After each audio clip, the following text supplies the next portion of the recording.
Okay, so this is the auction piece that I'm going to open up tomorrow. It's kind of an overcast day, so some of the knife shows up really well in this lighting and some other parts don't. Like the pearl, it's not really catching a whole lot of light right here, so it looks kind of dull. But in other lighting it looks really good and other parts look better. So that's just how it is with knives, I guess. So about this knife, I guess we'll start with the blade.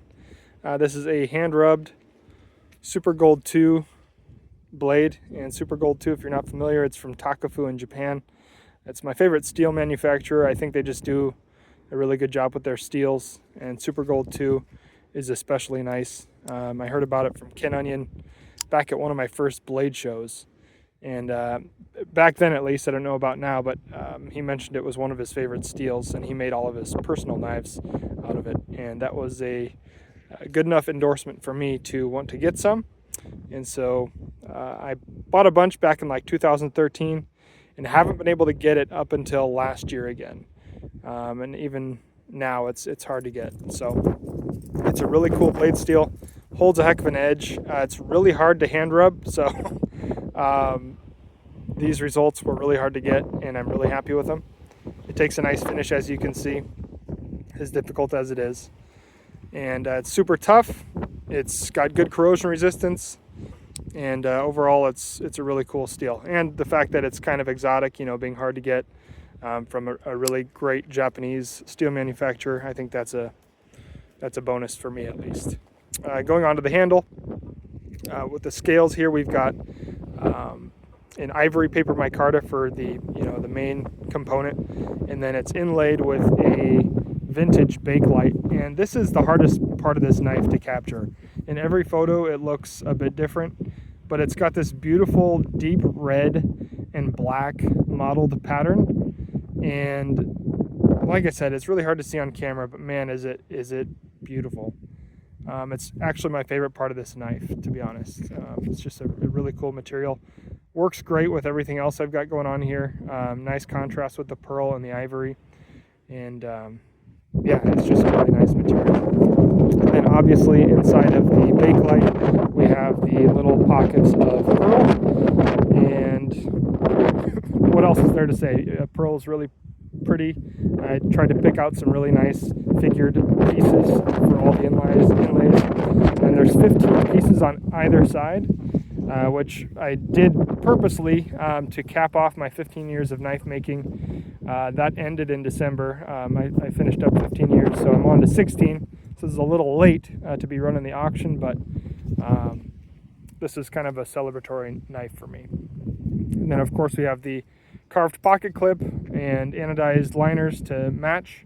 And with the pivot and the thumb studs, I've got pearl inlaid in those as well. I've done inlaid pivots before. This is the first time I've ever made inlaid thumb studs, and this is actually the first time I've made titanium thumb studs in-house. I've had them outsourced before, and of course I've bought off-the-shelf ones.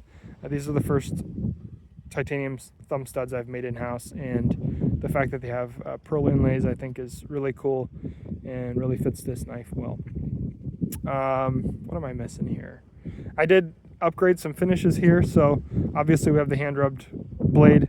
I did polished hardware, you know, on whatever there is that isn't inlaid. Thuds, you know, that polish around the pearl there. And then, I hope you can see it, I mirror polished the spine of the knife and down here around the choil and where the blade locks up, and as well as in here aside from the lock face and that little pocket next to the lock face. So that's pretty much the knife. I hope I didn't miss anything. If you have any questions, please don't hesitate to ask. Excuse me.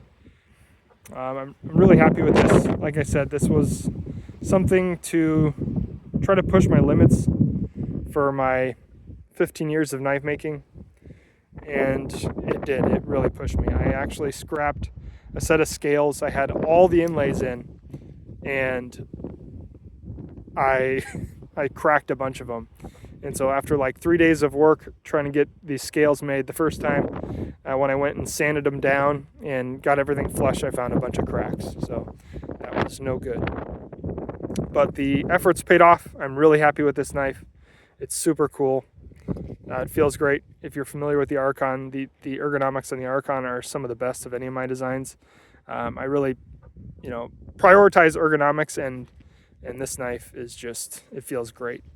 So yeah, a little something on the blade there. I don't usually wear gloves because I feel like you can handle a knife without them just fine, but this knife really shows fingerprints and stuff, so here we are.